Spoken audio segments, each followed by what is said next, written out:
عبادت کی ایک روح بتائی حضور نے، لب لباب کہیے اس کا، وہ کیا ہے؟ دعا۔ الدعاء مخ العبادہ، الدعاء هو العبادہ۔ حضور کی یہ دو احادیث بہت سادہ، بہت مختصر۔ دعا ہی عبادت کا جوہر ہے۔ مخ کہتے ہیں ہڈی کے اندر جو گودا ہوتا ہے وہ مخ ہے۔ گودا جو ہے عبادت کا وہ کیا ہے؟ دعا۔ توحید فی الدعا کیا ہے؟ صرف اللہ کو پکارا جائے گا۔ اور شرک فی الدعا، جس کو بھی پکاریں گے آپ مدد کے لیے اس کو آپ نے معبود بنایا ہے، کسے باشد۔ یہ مسئلہ سمجھ لیجئے، لا تدعو مع اللہ احدا، اللہ کے ساتھ کسی کو مت پکارو۔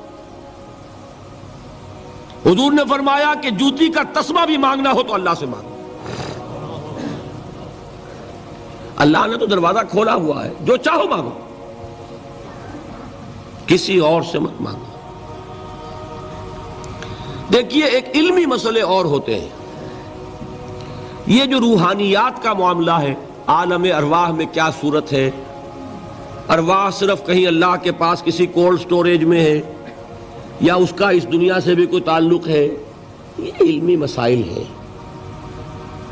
فرض کیجئے اس وقت کوئی ارواح یہاں موجود ہو، فرض کیجئے، میں اس کا انکار نہیں کروں گا، ہو سکتا ہے کہ ہو سکتا ہے کوئی روحانیت والا شخص بتا بھی دے کہ ہاں فلاں کی روح موجود ہے، ہوگی بھائی، اسے نظر آتی ہوگی، ٹھیک ہے۔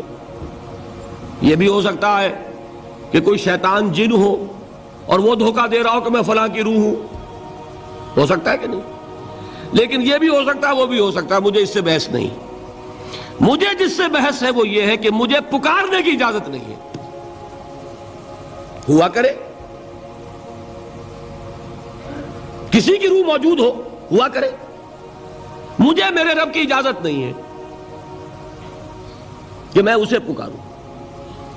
مدد مانگوں گا اللہ سے، دعا کروں گا اللہ سے، استغاثہ کروں گا اللہ سے، تکلیف کے لیے دہائی دوں گا اللہ کی۔ اب اللہ جس سے چاہے کروا دے، کسی روح کو بھیج دے، کسی فرشتے کو بھیج دے، مجھے کیا ہے؟ مجھے آم کھانے ہیں، پیڑ نہیں گننے۔ فلاں روح نے آگے کام کر دیا، کرے بھائی، میرا کام بننا چاہیے۔ اور فرشتہ آ گیا، اس نے کام بنا دیا، کرے، مجھے کیا غرض ہے اس سے، میرا کام بننا چاہیے۔ میرا مسئلہ یہ ہے کہ مجھے پکارنا ہے صرف اللہ۔ اللہ کو اس کی بھی قدرت ہے کسی کو نہ بھیجے، نہ کسی روح کو بھیجے، نہ ملائکہ کو بھیجے، بغیر کسی کے جو چاہے کر دے۔ اللہ کا مرضی ہے، وہ چاہے کسی روح کو بھیج دے، کسی فرشتے کو بھیج دے، مجھے اس سے غرض ہی کوئی نہیں۔ مجھے تو اپنی تکلیف کا دور ہونا مطلوب ہے، اس کے لیے میں پکاروں گا۔ سمجھ رہے؟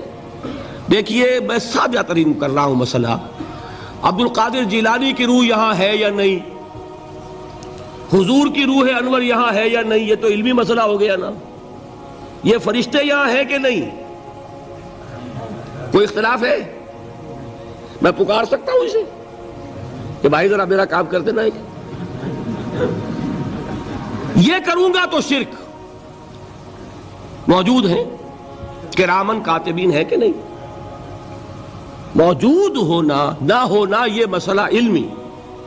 جو اصل میں شرک سے متعلق مسئلہ ہے وہ یہ ہے کہ پکارنے کی اجازت نہیں۔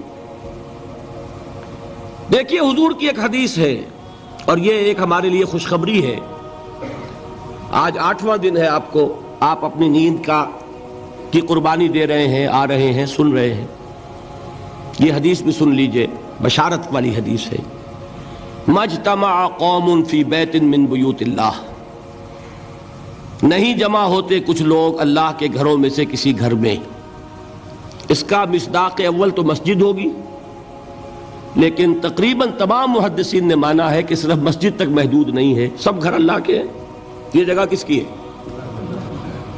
تو عام ہے یہ چیز، لیکن مسجد کا ہوگا تو وہ مصداق اول ہو جائے گا۔